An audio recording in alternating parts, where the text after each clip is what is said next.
सुप्रभात छात्रों, rising sun premiere school की ऑनलाइन क्लासेस में आप सभी का स्वागत है और मैं हूं आपकी संस्कृत की शिक्षिका मिस रोली। आज हम पढ़ेंगे कक्षा 6 का नवम पाठ कारक परिचय। तो चलिए हम शुरुआत करते हैं।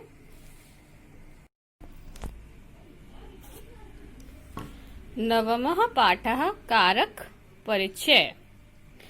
सबसे पहले तो ये समझ लीजिए कि कारक क्या होते हैं। कारक होते हैं फैक्टर्स, यानी कि संस्कृत भाषा में भी हम कुछ ऐसे शब्दों का प्रयोग करते हैं जिससे किसी भी वाक्य के खंड किए जा सकते हैं, मतलब उसे तोड़कर समझा जा सकता है। तो कारक की डेफिनेशन देखिए, यानी परिभाषा। जिन शब्दों का क्रिया के साथ सीधा संबंध होता है उन्हें कारक कहते हैं। जैसे छात्रः पुस्तकम पठति, कह रहे हैं जिन शब्दों का क्रिया के साथ सीधा संबंध होता है। क्रिया यानी कि वर्ब, जिसको आप धातु भी कहते हैं। तो ऐसे शब्दों के साथ जिसका सीधा संबंध होता है उन्हें कारक यानी फैक्टर कहते हैं।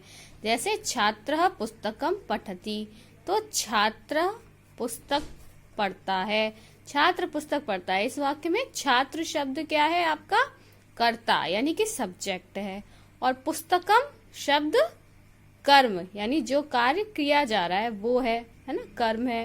तथा पठति शब्द क्रिया है।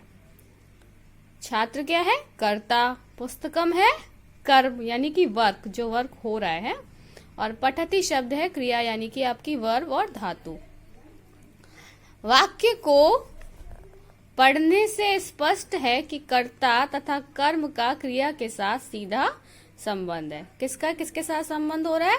जब हम सेंटेंस को रीड करते हैं तो ये क्लियर हो जाता है कि कर्ता यानी कि छात्र का कर्म तथा क्रिया के साथ सीधा संबंध है। कर्ता का सब्जेक्ट, कर्ता यानी आपका सब्जेक्ट, हाँ, उसका सीधा संबंध किसके साथ है? शब्द कर्म, कर्म यानी कि वर्क, हाँ, और क्रिया, क्रिया यानी कि वर्ब के साथ। ओके, तो कर्ता का सीधा संबंध किसके साथ है? कर्म और क्रिया के साथ है। अब तो हमने ये बात समझ ली कि ये जो जिसके साथ आपका सीधा संबंध है, शब्दों के साथ, क्रिया के साथ जिसका सीधा संबंध है, वो हमारा कारक है। क्या है? कारक यानी कि फैक्टर। उसके बिना हमारा जो वाक्य है वो अधूरा है। तो कर्म और क्रिया ने मिलकर एक कारक जनरेट कर दिया। क्या जनरेट कर दिया? कारक यानी फैक्टर, जिसके बिना काम नहीं किया जा सकता। ठीक है, कर्ता अकेला कुछ नहीं कर सकता। सब्जेक्ट अगर अलोन है तो किसी काम का नहीं है, जब तक उसके पास कोई वर्क ना हो और उसके साथ कोई वर्ब ना हो। ठीक है, क्लियर। अब देखिए विभक्ति। शब्दों का क्रिया के साथ संबंध प्रकट करने के लिए जो प्रत्यय चिन्ह लगाए जाते हैं उन्हें कारक की विभक्ति कहते हैं। क्या कह रहे हैं? कि हम शब्दों को क्रिया के साथ प्रकट करने के लिए, शब्दों को क्रिया के साथ प्रकट करने के लिए जो प्रत्यय चिन्ह लगाते हैं। प्रत्यय मतलब एक ऐसा चिन्ह जिसके द्वारा उस क्रिया को एक अभिव्यक्ति दी जाती है, उसे हम प्रत्यय चिन्ह कहते हैं। तो वो प्रत्यय चिन्ह क्या करता है? कारक विभक्ति बनाता है। क्या बनाता है? फैक्टर की फॉर्मेशन क्रिएट करता है। तो कारक, कारक चिन्ह और विभक्ति। कारक क्या है? कर्ता। पहला कारक क्या है? कर्ता। कर्ता ने, कारक चिन्ह क्या है? ने। कर्ता ने, विभक्ति क्या है? प्रथमा। अब कारक कौन सा है? कर्म। कर्म को, कर्ता ने कर्म को, कौन सी विभक्ति है? द्वितीया। करण से, करण से, के द्वारा के साथ, या तो से या के द्वारा या के साथ। तो कर्ता ने कर्म को करण से या के द्वारा या के साथ संप्रदान, संप्रदान को या के लिए, अपादान से अलग होना, हाँ, से, कर्ता ने कर्म को करण से संप्रदान के लिए अपादान से संबंध का अधिकरण में संबोधन भो और हे अरे। ठीक है, तो जब हम क्या करते हैं, रूप लिखते हैं, विभक्ति रूप, तो कितनी विभक्तियां बनती हैं, 7 विभक्ति बनती हैं और एक बनता है संबोधन। कारक विभक्ति कितनी बनती है, 7, और एक लास्ट बनता है संबोधन, प्रथमा, द्वितीय, तृतीय, चतुर्थी, पंचमी, षष्ठी, सप्तमी। और उसमें कारक चिन्ह किस तरीके से प्रयोग होता है, पहला जो आपका कारक बनता है कर्ता, उसने ने, कारक चिन्ह क्या बनता है प्रथमा विभक्ति का, ने। और दूसरा कारक कौन सा होता है, कर्म, उसका कारक चिन्ह बनता है को, किसमें, द्वितीय विभक्ति में। तीसरा कारक होता है करण, उसका कारक चिन्ह क्या होता है, से, के द्वारा, के साथ, और विभक्ति होती है तृतीया। चौथा कारक कौन सा होता है, संप्रदान, संप्रदान का कारक चिन्ह क्या होता है, को, के लिए, और विभक्ति बनती है चतुर्थी। कारक अपादान, पांचवा कारक अपादान, और कारक चिन्ह होता है से अलग होना, और पंचमी विभक्ति बनती है। छठा कारक बनता है संबंध, संबंध, और कारक चिन्ह होता है का, के, की, रा, री, रे, और विभक्ति बनती है षष्ठी।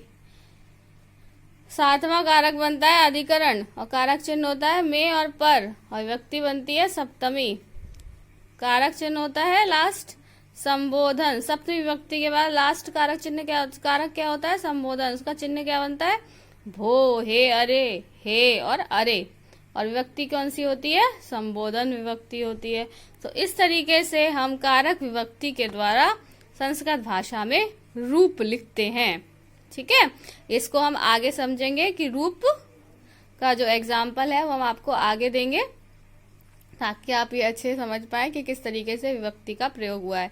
अभी हम ग्रामेटिकल पार्ट आगे कंटिन्यू करते हैं, जिसके अंदर आता है कर्ता कारक, है ना। अभी हमने 7 कारक पढ़े थे, तो पहला कारक हमारा आया उसके अंदर कर्ता कारक। तो किसी कार्य को करने वाला कर्ता कहलाता है, जो किसी काम को करता है उसको क्या कहते हैं, कर्ता कहते हैं। जैसे मान लीजिए मैं बोलूं आपका नाम है राम, तो मैं कहूं राम पढ़ता है, तो राम कौन है इसमें, कर्ता। ठीक है, तो कर्ता कारक का चिन्ह ने है, कर्ता कारक का चिन्ह क्या है, ने। तो राम ने, मैं लिख सकती हूँ राम ने पढ़ा। ठीक है, और कर्ता कारक में प्रथमा विभक्ति प्रयोग किया जाता है। कर्ता कारक के साथ कौन सी विभक्ति प्रयोग की जाती है, प्रथमा विभक्ति। तो कैसे लिखेंगे, बालक के रूप देख लीजिए, शब्द रूप बालक, हर कर्ता कारक के साथ एक कारक चिन्ह लगेगा और विभक्ति बदलती जाएगी। तो कर्ता कारक बदलता जाएगा, कारक चिन्ह बदलता जाएगा और उसकी विभक्ति बदलती जाएगी। उस तरीके से रूप हम लिखते जाएंगे। चलो, तो बालक के रूप लिख रहे हैं हम लोग, अकारांत पुल्लिंग है, ये कौन सी है, पुल्लिंग मतलब मैस्कुलिन जेंडर है बालक। हाँ, तो उसके बारे में हम उसके शब्द रूप विभक्ति में और एक वचन, द्विवचन और बहुवचन में तोड़कर लिख रहे हैं। पहला कारक है कर्ता, विभक्ति है प्रथमा, एक वचन में क्या बनेगा इसका रूप, बालकः, बालको, बालकः। अकारांत पुल्लिंग बोला है इन्होंने, है ना, ध्यान रखिएगा। फिर दूसरा कारक है कर्म, विभक्ति है द्वितीया, तो क्या हो जाएगा, बालकम, बालको, बालकान। तीसरा कारक है करण, विभक्ति है तृतीया, तो हम बोलेंगे एक वचन में बालकेन, बालकाभ्या, बालके। पांचवा कारक है संप्रदान, विभक्ति है चतुर्थी, बालकाय, बालकाभ्याम, बालकेभ्य। अब इसको समझ लीजिए क्या कहना चाह रहे हैं। पहला आपका प्रथम कर्ता था ना कारक, विभक्ति थी प्रथमा, तो एक वचन में है बालकः, तो हमको कारक चिन्ह क्या है, ने। तो अगर ये सेंटेंस में लिखकर आएगा बालकः, तो हम समझ जाएंगे ये प्रथमा विभक्ति का कर्ता है। कौन है ये, प्रथमा विभक्ति का कर्ता। तो हम हिंदी जब इसकी करेंगे तो हम लिखेंगे बालक ने, क्या लिखेंगे, बालक ने। और कौन सा करता है, ये एक वचन का करता है, और द्विवचन का कर्ता क्या है, बालको। तो हम लिखेंगे बालको लिखकर अगर आएगा तो हम समझ जाएंगे ये प्रथमा व्यक्ति का द्विवचन का कर्ता है। तो हम इसकी हिंदी कैसे करेंगे, दो बालकों ने, क्योंकि कारक चिन्ह क्या है, ने।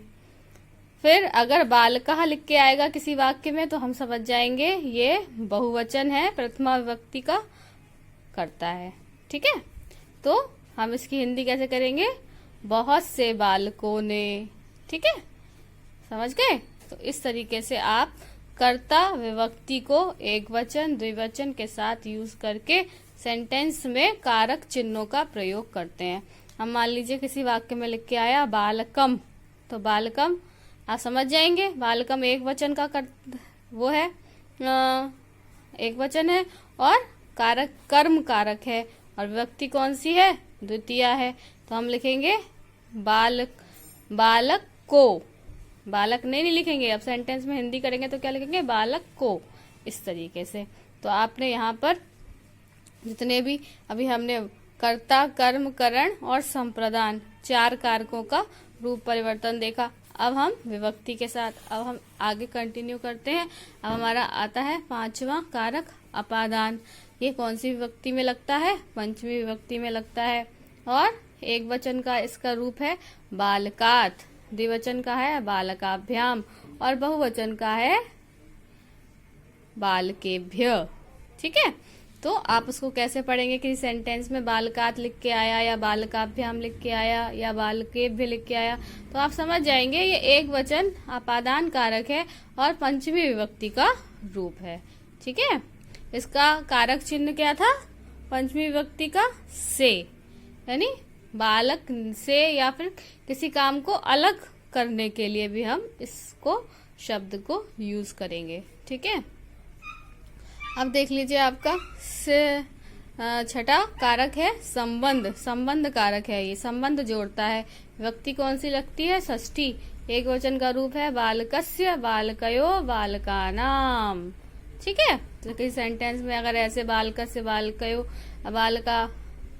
बालका नाम लिख कर आएगा तो आप समझ जाएंगे कि ये षष्ठी विभक्ति का संबंध कारक है। ठीक है, संबंध कारक का कारक चिन्ह क्या होता है, का, के, की, रा, री, रे। हाँ, और फिर हम आते हैं सातवें कारक पर जिसको कहते हैं अधिकरण। किसी चीज पर अधिकार दिखाना होता है तो हम अधिकरण कारक का यूज करते हैं। और कौन सी विभक्ति लग जाती है, सप्तमी। एक वचन का रूप है बालके, द्विवचन का रूप है बालकयो और बहुवचन का रूप है बालकेषु। तो इस तरीके से आपको समझ में आ जाएगा कि अगर ये बालके या बालकयो या बालकेषु लग के आएगा तो आप समझ जाएंगे कि ये सप्तमी विभक्ति का रूप है और अधिकरण कारक है जिसका कारक चिन्ह है में और पर। ठीक है, अब आता है अंतिम आपका रूप यानी विभक्ति के दौरान जो अंतिम आपका कारक है वो आता है संबोधन। किसी को पुकारने के लिए, किसी को बुलाने के लिए हम संबोधन कारक का प्रयोग करते हैं। इसमें कौन सी विभक्ति लगती है, संबोधन विभक्ति ही लगती है। और इसका रूप कैसे लिखते हैं, हे बालक, हे बालको, हे बालकः। जैसे हमें किसी को बुलाना है, हे बालक लिखा होगा तो आप समझेंगे एक वचन का संबोधन किया जा रहा है संबोधन कारक के द्वारा। इसका हिंदी अर्थ क्या होगा, अरे, हे, भो, है ना। तो अगर हे बालक लिख के आएगा तो समझ जाएंगे ये क्या है, एक वचन का विभक्ति का संबोधन कारक है और संबोधन विभक्ति है। ठीक है, तो इस तरीके से आप संस्कृत भाषा में विभक्ति और कारक चिन्हों का प्रयोग करके एक वचन द्विवचन बहुवचन के रूप बनाते हैं। अभी हमने ये देखा था अकारांत पुल्लिंग, यानी हमने मैस्कुलिन जेंडर में कारक का प्रयोग देखा था। अब हम स्त्रीलिंग जेंडर यानी कि स्त्रीलिंग यानी मैस्कुलिन फेमिनाइन जेंडर के अंदर अकारांत कारक को देखेंगे और कारकों के सातों कारकों के रूपों को समझेंगे, विभक्तियों को समझेंगे, उनके चिन्हों को समझेंगे। तो देखिए, कारक है पहला कर्ता, विभक्ति है प्रथमा, एक वचन है लता लते लताः, द्विवचन हो गया लते, बहुवचन हो गया लताः। तो एक वचन की लता अगर लिख कर आया तो समझ जाएंगे ये प्रथमा विभक्ति का कर्ता है ना, लता, इस तरीके से। तो फिर दूसरा कारक है कर्म, विभक्ति है द्वितीय, एक वचन रूप है लताम, द्विवचन रूप है लते और बहुवचन रूप है लताः। तीसरा कारक है करण, विभक्ति है तृतीया, एक वचन है लतयो, द्विवचन है लताभ्याम और बहुवचन है लताभि। चौथा कारक है आपका संप्रदान, विभक्ति है चतुर्थी और संप्रदान का कारक चिन्ह क्या होता है, को या के लिए। तो एक वचन रूप है लताए, द्विवचन रूप है लताभ्याम और बहुवचन रूप है लताभ्य। ठीक है। अपादान कारक, अपादान कारक का पंचमी विभक्ति, एक वचन रूप लतायः, द्विवचन रूप लताभ्याम और बहुवचन रूप लताभ्यः। ठीक है। इस तरीके से ये सातों विभक्ति में लता शब्द के रूप है अकारांत स्त्रीलिंग। यहाँ पर आप फेमिनाइन जेंडर में रूप का परिवर्तन देख रहे हैं विभक्ति और कारक के अनुसार। ठीक है। अब हम नीचे आते हैं और फाइनल जो हमारा संस्कृत में 3 लिंग होते हैं, पुल्लिंग, स्त्रीलिंग और नपुंसक लिंग। तो हम ये नपुंसक लिंग के रूप भी देख लेते हैं कारक, विभक्ति और कारक चिन्हों के साथ। तो हमारा ये शब्द रूप है फल, नपुंसक लिंग है ना तो ये स्त्री जाति है ना ये पुरुष जाति है, तो ये इसको नपुंसक लिंग बोलेंगे। तो इसमें कारक पहला आप जानते हैं कर्ता होता है, कारक चिन्ह होता है ने और विभक्ति होती है प्रथमा। तो एक वचन रूप क्या है, फलम, फले, फलानी। कारक है कर्म, विभक्ति है द्वितीया, एक वचन रूप है फलम, द्विवचन रूप है फले, फलानी। इसको कैसे पढ़ेंगे, फलम फले फलानी, फलम फले फलानी, फलेन फलाभ्याम फले, फलाया फलाभ्याम फलेभ्य, फलात् फलाभ्याम फलेभ्य, फलस्य फलयो फलानाम, फले फलयो फलेषु, हे फल, हे फले, हे फलानी। लास्ट में संबोधन दे करके हम उसको खत्म कर देते हैं किसी भी रूप को, जिससे कि सातों कारक पूर्ण हो जाते हैं। ठीक है। तो आज आपने ये सब समझ लिया कि किस तरीके से हम संस्कृत भाषा में कारक चिन्हों का प्रयोग करते हैं। आशा करते हैं कि आप सभी को ये कारक परिचय पाठ अच्छे से समझ में आ गया होगा। तो इस तरीके से हमने देखा कि संस्कृत भाषा में 7 कारक होते हैं और उन सभी के अलग अलग कारक चिन्ह होते हैं और उन्हीं के अनुरूप हम सातों विभक्ति में उसका परिवर्तन करते हैं, एक वचन, द्विवचन, बहुवचन और लिंगों के साथ, पुल्लिंग, स्त्रीलिंग और नपुंसक लिंग के साथ। तो अगर आपको हमारा ये वीडियो अच्छा लगा हो तो आप हमारे स्कूल के चैनल को सब्सक्राइब कर सकते हैं। सब्सक्रिप्शन को आइकन को क्लिक करके आप नए वीडियोस को आने का मैसेज प्राप्त कर सकते हैं ताकि आप हमसे जुड़े रहें। तो आज की हमारी कक्षा यही समाप्त होती है। घर पर रहें, स्वस्थ रहें और कोविड-19 से अपना बचाव करें। धन्यवाद।